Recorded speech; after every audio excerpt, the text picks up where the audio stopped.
오늘은 트라우마라는 제목으로 하나님 말씀을 준비하겠습니다. 제가 항상 제 설교 원고에 그 앞부분에 항상 이렇게 숫자를 매겨놓거든요. 넘버링을 하는데 오늘 제 주일 설교가 104번째 주일 설교입니다. 그러니까 딱 2년 되는 한 해가 그게 나랑 무슨 상관인데 라는 표정이신데 저에게는 굉장히 의미가 있는 2년 동안 우리 교회에서 주일 설교를 했구나. 저 개인적으로 혼자 감회가 새로웠고요. 체감으로는 한 5년은 된 것 같습니다. 많은 일들이 있었던 것 같아요. 트라우마라는 제목으로 말씀 나눌 텐데 여러분, 우리는 이 트라우마라는 단어가 생소하지 않은 시대를 살고 있습니다. 왜냐하면 많은 사람들이 트라우마를 경험하며 살기 때문이죠. 이 트라우마의 정확한 명칭은 Post Traumatic Stress Disorder라는 단어입니다.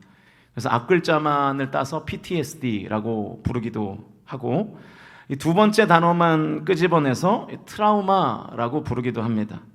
우리말로 하면 외상 후 스트레스 장애가 되겠죠.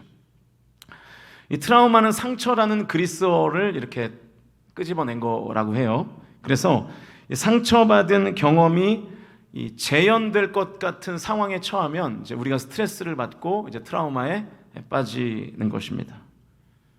예를 들면 어릴 때 부모에게 특별히 이제 아버지에게 심한 학대를 당한 자녀들은 성인이 되어서도 이제 아버지뻘 남성을 만나면 이제 위축되고요, 회피하게 되는 거고, 막 숨이 이제 막히는 거죠.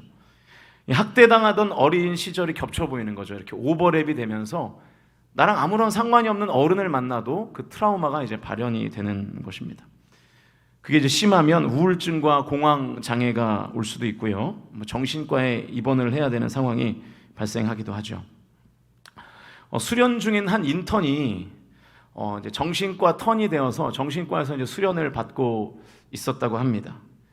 정신적인 문제로 입원한 이제 많은 환자들을 만났겠죠. 그런데 어떤 남성 환자가 하루 종일 그 독방에서 메리 이걸 외치고 있더래요. 하루 종일 밥 먹는 시간이 아니면 자는 시간 아니면 메리 그러고 있는 거예요. 그래서 이 인턴이 선배 레지던트에게 대체 메리가 누구길래 저분은 저러시냐고 이렇게 물어본 거예요. 선배 레지던트가 말하기를 헤어진 여자친구 이름이 메리였대.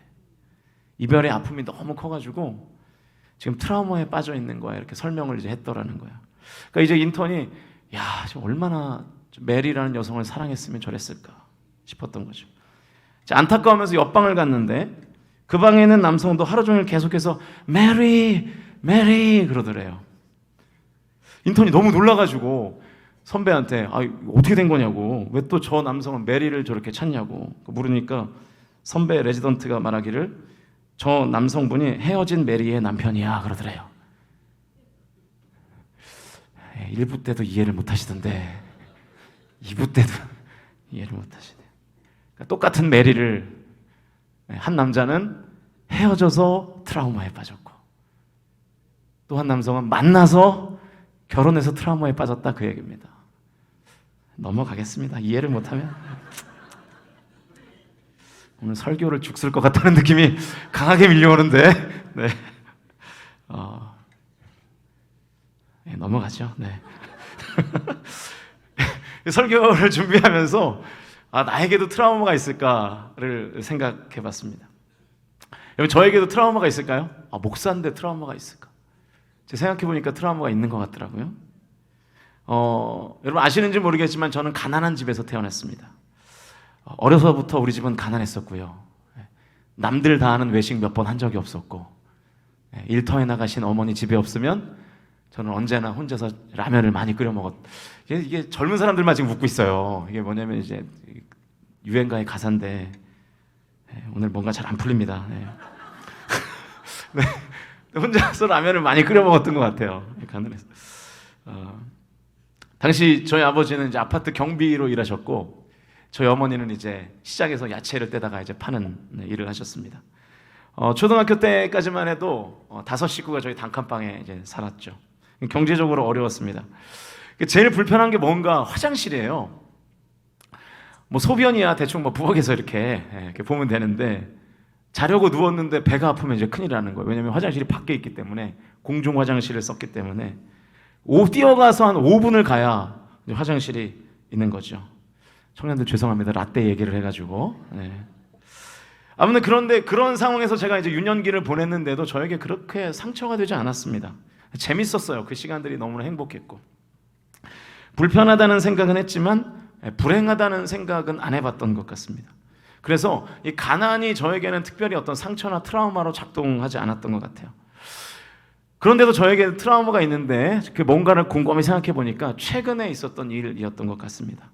이미 제가 여러 번 말했지만 2021년도 3월에 이제 제가 유산이라는 좀 어려운 일을 겪었고 그 유산이 저에게는 이 트라우마로 자리 잡은 게 아닌가 생각이 됩니다.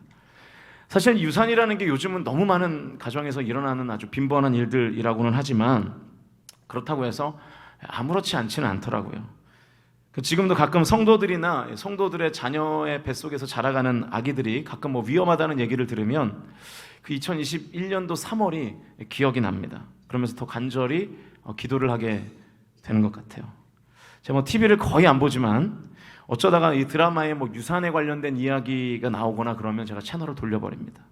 그러니까 그런 이야기와 대면하고 싶지가 않은 거죠. 그래서 자꾸 피하게 되는 것입니다. 설교를 준비하면서 이런 생각을 해보게 됐어요. 혹시 성도들에게도 영적인 트라우마가 있지는 않을까? 우리의 드러나는 삶에 트라우마가 존재한다면 영적인 트라우마도 있지 않을까라는 생각에 도달하게 됐습니다. 그렇다면 혹시 우리에게 영적인 트라우마가 있다면 어떤 영역에서 영적인 트라우마가 발생할까를 생각해 보니까 단연 기도인 것 같아요. 기도만큼 상처, 이 트라우마가 생길 수 있는 영역은 없는 것 같습니다. 그래서 많은 성도들이 이 기도 트라우마에 빠져서 기도를 하지 않습니다. 기도를 회피합니다. 봉사는 할지언정 기도는 하지 않습니다. 화면 왜 벌써 넘어가죠? 네. 왜 그러냐 하면 우리가 기도 트라우마에 빠져 있기 때문입니다. 여러분, 기도 트라우마가 생기는 이유는 딱 하나예요. 간절히 기도했는데 응답이 없어서. 이제 나오네요. 간절히 기도했는데 응답이 없어서. 내가 정말로 간절히 기도했습니다. 그런데 하나님의 응답이 없어요.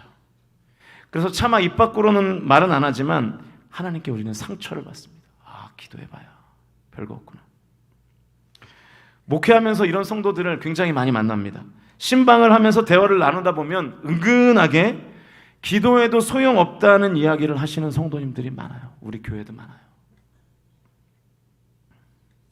저도 경험했습니다. 기도해도 그 기도 응답하시지 않는 하나님을 경험했죠.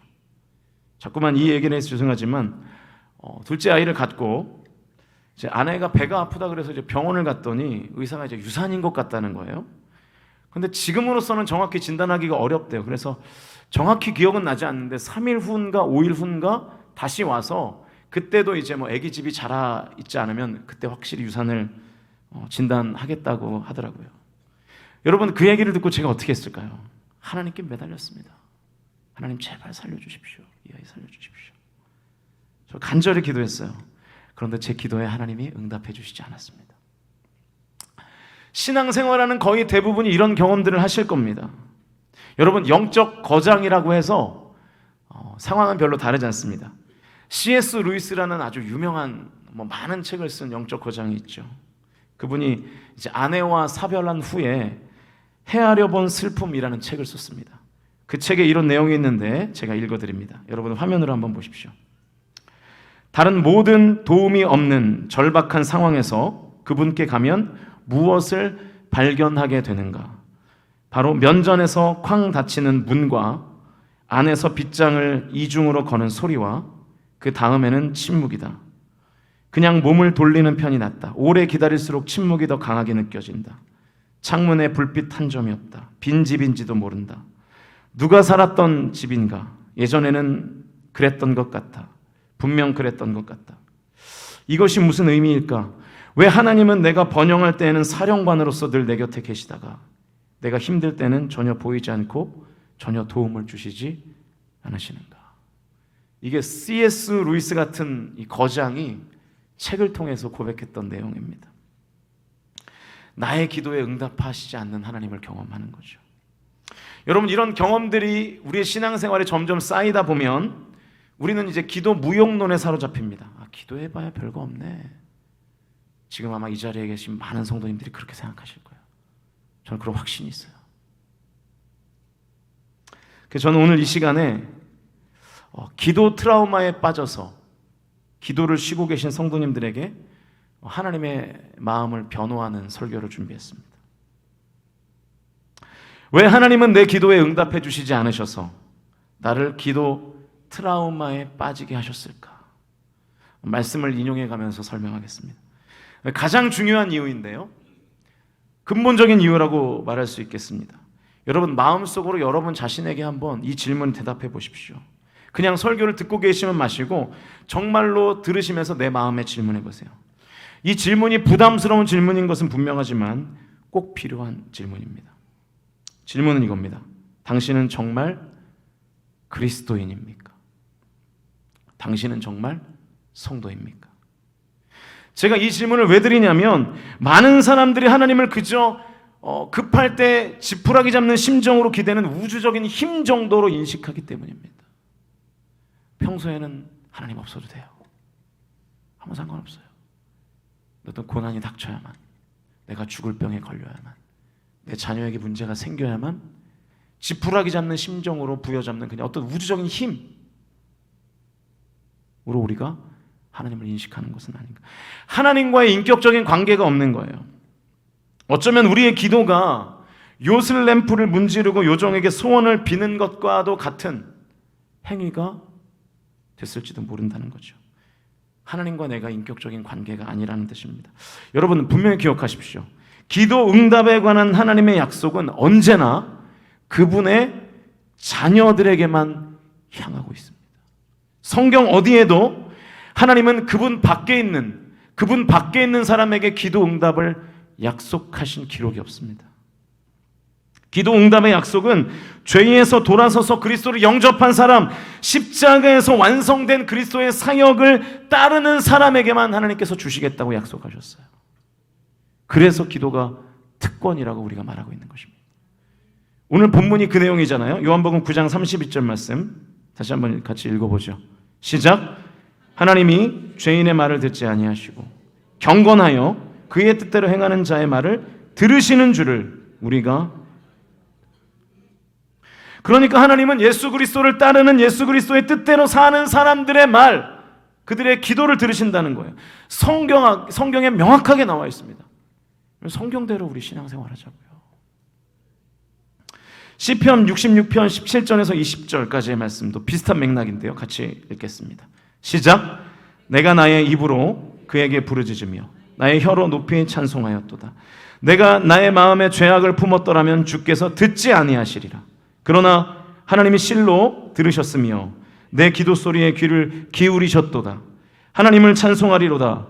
그가 내 기도를 물리치지 아니하시고 그의 인자하심을 내게서 거두지도 아니하셨도다.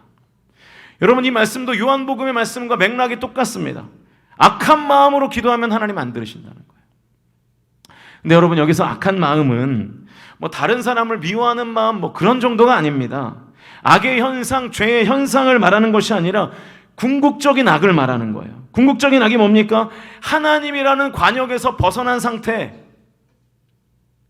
하나님이라는 관역에서 벗어나서 내 맘대로 살아가는 명목상의 썬데이 크리스천들, 나의 모든 삶의 행동이 하나님을 떠나 있는 거예요. 하나님과 전혀 상관없는 삶을 살아요. 나의 생각과 나의 말과 나의 행동이 다 하나님으로부터 떠나 있는 것입니다. 내 모든 결정이 하나님과 전혀 상관이 없어요. 다 반대되는 결정들이에요.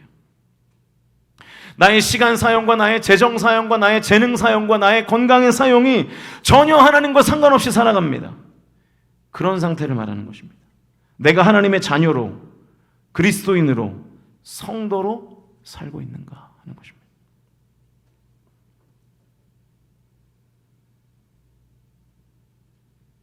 여러분, 우리가 단단히 착각하고 있는 것은 내가 옳은 생각을 하면, 그리고 내가 옳은 말을 하면 내가 옳은 사람이라고 착각하는 것입니다.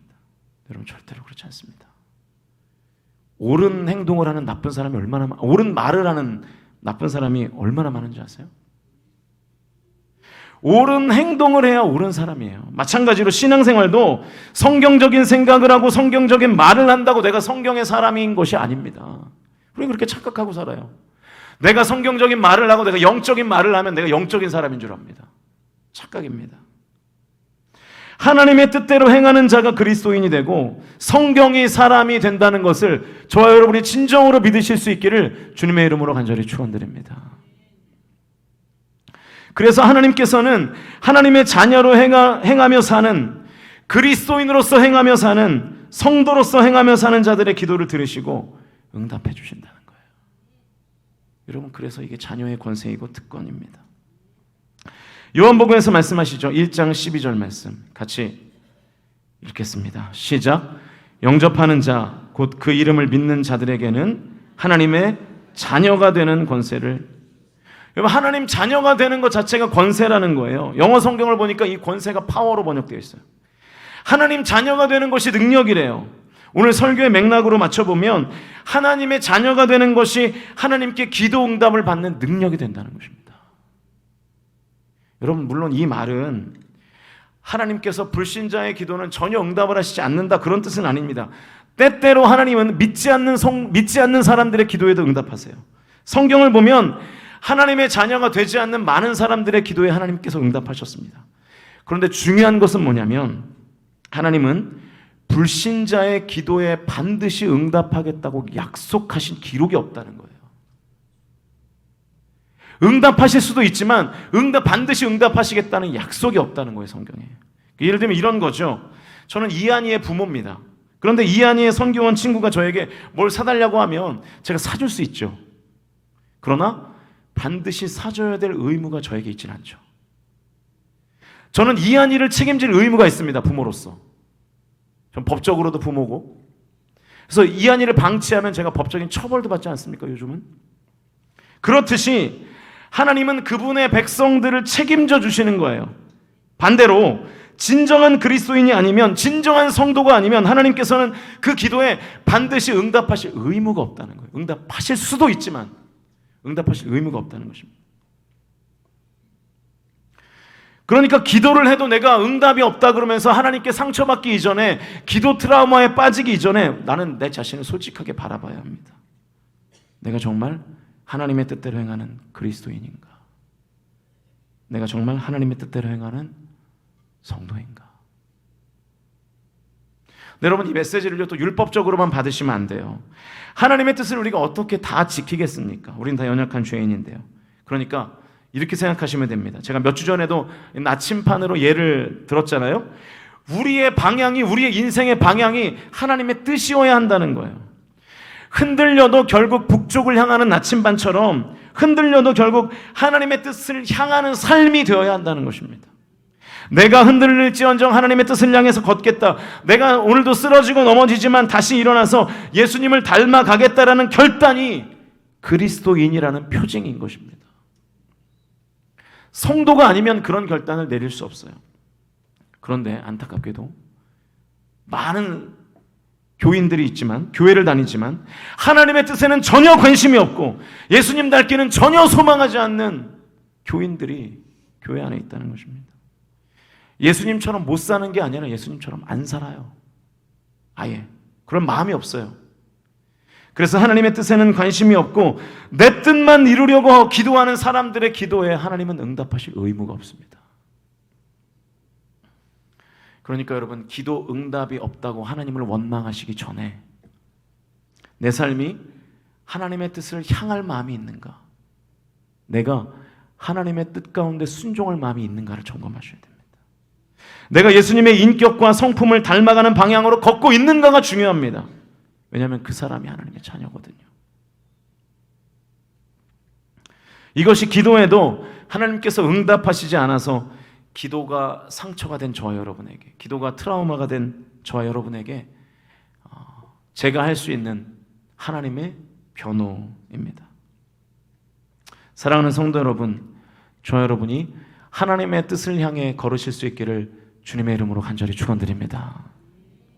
그 그리스도인의 기도에, 그 성도의 기도에 하나님께서는 반드시 응답하실 줄로 믿습니다.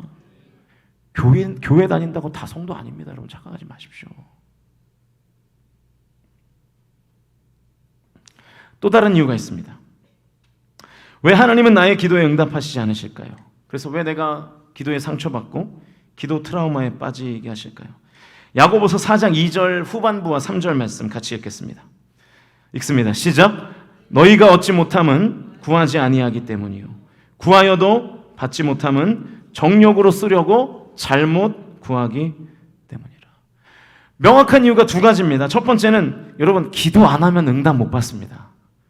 상식이죠. 네. 어떤 성도들은요 기도 많이 하는 사람에게 기도 부탁하는 것으로 기도했다고 생각해요. 그거 기도한 거 아닙니다. 목회자에게 기도받는 것으로 내가 기도했다고 생각해요. 그거 기도한 거 아닙니다. 내가 기도해야 됩니다. 내가 구해야 됩니다. 내가 하나님께 간절히 기도하지 않고 목회자에게 기도받았는데 왜 기도 응답이 없냐? 내가 기도 많이 하는 성도에게 기도 부탁했는데 왜 기도 응답이 없냐? 여러분 이건 말이 안 되는 거예요. 기도하시기를 축복합니다. 내가 기도해야 돼요. 내가 구해야 됩니다. 이게 너무 상식적인 얘기니까 이 정도만 하고요. 주목해야 될 것은 3절입니다. 3절. 구해도 못 받는 이유는 뭐 때문에 못 받는다고요? 정욕으로 쓰려고 잘못 구하기 때문이다. 여러분 이게 무슨 뜻일까요? 정욕에 해당하는 헬라어가 헤도네라는 단어예요. 헤도네. 쾌락이라는 뜻이 있고요. 심지어 간음이라는 뜻도 있습니다. 간음. 그러니까 지금 야고보가 이렇게 말하고 있는 거예요. 하나님이 너희의 기도에 응답하시지 않는 이유는 너희가 간음을 저지르는 사람처럼 기도하기 때문이다. 그런 뜻이에요. 충격적인 말씀이죠. 여러분 간음과 기도는 양립할 수 없는 개념이잖아요. 그런데 어떻게 하는 것이 간음을 저지르는 사람처럼 기도하는 것일까요? 여러분 제가 예를 들어보겠습니다. 이런 일이 절대로 가정에서 일어나면 안 되겠지만 예로 드는 거니까 이해하시기 바랍니다. 아내에게 이렇게 말하는 남편을 한번 상상해 보십시오. 여보, 결혼하면 내 성적 욕구를 들어준다고 약속한 거 기억해? 아내가 긴장한 표정으로 고개를 끄덕이자 남편이 계속해서 이렇게 말합니다. 지금 내 성적 욕구는 당신의 친구를 만나는 거야. 당신의 친구와 잠자리를 할 수 있도록 주선해 줄래? 만약 내 남편이, 우리 여성들 화내지 마십시오. 지금 예입니다. 예. 네. 나쁜 놈이죠. 나쁜 놈. 아내가 이 요구에 응답할 수 있겠습니까? 못하죠. 남편의 이 요구를 받아들여줄 아내가 어디 있겠어요? 왜냐하면 아내는 간통을 용인하겠다고 맹세한 적이 없잖아요. 아내는 부부관계 안에서만 성적 욕구를 들어주겠다고 맹세했죠. 우리의 기도가 이렇게 정신 나간 남편과 같을 수 있다는 말입니다. 하나님 안에서 찾아야 하는 만족을 다른 것에서 얻기 위해서 하나님께 요구하는 기도가 바로 간음처럼 하는 기도라는 거예요. 우리가 직업, 건강, 배우자, 관계 회복에서 기쁨을 얻고자 구할 때 하나님은 우리에게 이렇게 말씀하십니다. 야, 왜 내게서 기쁨을 찾지 않니? 왜 내게서 기쁨을 찾지 않고 다른 것에서 쾌락을 찾니? 지금 하나님 말씀하시는 것입니다. 자, 여러분, 내가 지금 간구하는 기도의 제목들의 성격을 한번 여러분 냉정하게 분석해 보십시오. 쾌락을 위한 것입니까? 아니면 필요한 것입니까? 기쁨은 하나님을 통해서 공급받아야 될 줄로 믿습니다. 그런데 이게 되지 않으니까 자꾸만 하나님께 쾌락을 달라고 우리는 기도한다는 거예요. 그렇게 기도하니까 하나님 응답하실래요? 응답할 수가 없죠. 다시 말하면 하나님으로부터 채워야 할 것을 다른 대상을 통해서 채우고 싶다는 기도를 하니까 하나님께서 그 기도를 들어주실 수가 없는 것입니다. 그러니까 애초에 기도가 잘못 설계되어 있는 거예요. 애초에 기도가 잘못 디자인되어 있는 것입니다. 지금 저와 여러분이 오래도록 기도하는 그 기도 제목의 성격을 정말로 냉정하게 분석해 보시기 바랍니다. 진짜 필요한 것인가? 그것이 이루어지지 않으면 내가 죽거나 망하는 것인가?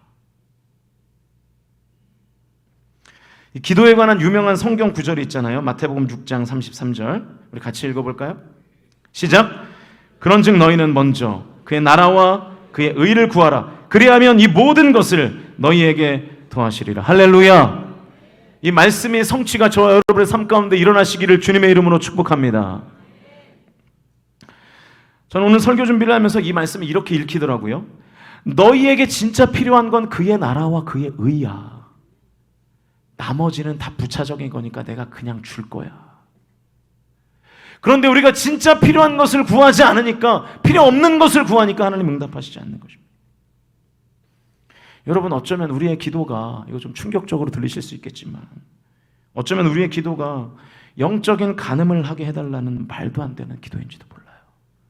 이 땅의 쾌락을 좀 많이 누리게 해주십시오. 그런 기도들. 하나님 응답하실 수 없는 기도입니다. 지금까지 내가 응답되지 않는 기도 제목을 가지고 있었다면 정말 여러분에게 그 기도 제목이 필요한 것이었는가를 점검해 보셔야 합니다. 하나님, 나의 기도에 응답하지 않으셔서 여러분 혹시 기도에 대한 상처를 가지고 계시지 않습니까? 기도 안 해. 기도 싫어. 기도 트라우마에 빠지셔서 기도하자고만 하면 귀를 막고 도망가고 그러진 않으십니까? 왜 그렇게 됐는지 이유를 좀 점검해 보실 필요가 있습니다. 사랑하는 성도 여러분, 쾌락을 얻기 위해 기도하지 말고 육체적인 필요와 영적인 필요를 위해 기도하시는 저와 여러분이 되실 수 있기를 주님의 이름으로 간절히 축원드립니다. 쾌락을 위한 기도에는 하나님 응답하시지 않습니다. 그러나 필요를 위한 기도에는 하나님 반드시 응답하실 줄로 믿습니다. 이제 말씀을 정리하겠습니다. 결론적으로 드리고 싶은 말씀은 여러분 이거예요. 여러분 이제 기도 상처에서 좀 벗어나시면 안 될까요? 기도 트라우마에서 좀 벗어나시면 안 되겠습니까? 기도에도 소용없다는 기도 무용론에서 좀 벗어나시면 안 되겠습니까? 왜냐하면 잘 들으세요. 왜냐하면 나의 기도가 하나님께 버려졌다고 해서 내가 하나님께 버려진 것은 아니거든요. 정말 내가 하나님의 자녀라면 기도가 당장 응답되지 않은 것처럼 보인다 해도 내가 버림받았다는 뜻은 아닙니다. 그러므로 내 기도가 응답받지 못한 것으로 인해서 여러분 상처받지 마세요. 트라우마에 빠지지 마세요. 여러분이 버림받은 거 아니에요. 여러분에게 하나님께서 등을 돌리신 게 아닙니다. 만약에 기도가 응답되지 않은 것이 하나님께 버려진 것이라는 사인이라면 가장 큰 상처는 예수님 받으셔야죠. 왜냐하면 역사상 가장 큰 응답되지 않은 기도는 겟세마네 동산에서 있었기 때문입니다. 하나님께서 내 사랑하는 아들이요 내 기뻐하는 자라고 말씀하신 그분의 기도를 하나님 외면하셨습니다. 예수님은 십자가에서 돌아가시기 전날 밤 이렇게 3번이나 기도했죠. 이르시되 아버지여 만일 아버님의 뜻이 있거든 이 잔을 내게서 옮기지 마옵소서. 3번이나 간절히 기도했습니다. 근데 3번 모두 돌아온 것은 하나님의 침묵이었습니다. 물론 한 천사가 예수님께 힘 주시기 위해서 내려오시긴 했지만 고뇌는 가시지 않았고요. 하나님의 계획도 변경되지 않았습니다. 아들을 부를 때마다 늘 친밀하게 다가오셨던 하나님 아버지께서 사랑하는 아들이 가장 필요로 할 때에는 하나님 외면하셨습니다. 여러분 왜 그러셨죠? 그 이유를 저와 여러분이 더 잘 아시잖아요. 하나님이 예수님의 기도에 외면하신 이유가 뭡니까? 하나님이 우리에게 그렇게 하시지 않기 위해서 예수님께 그렇게 하신 것입니다. 하나님께서 나를 십자가에 매달지 않으시려고 예수님의 기도에 침묵하셨고 나를 십자가에 매달지 않으시기 위해서 예수님은 십자가에 매달으셨습니다. 그래서 로마서 8장 32절은 우리에게 이렇게 말하죠. 같이 읽어볼까요? 읽습니다. 시작. 자기 아들을 아끼지 아니하시고 우리 모든 사람을 위하여 내주시니가 어찌 그 아들과 함께 모든 것을 우리에게 주시지 아니하겠느냐. 여러분 이 말씀 믿으십니까? 우리가 이 말씀을 진정으로 믿는다면 내 간구를 듣지 않으시는 것만 같던 내 인생의 어두운 순간에도 주님은 결코 내게서 등을 돌리지 않으신다는 사실을 저와 여러분이 믿으실 수 있기를 주님의 이름으로 간절히 축원드립니다.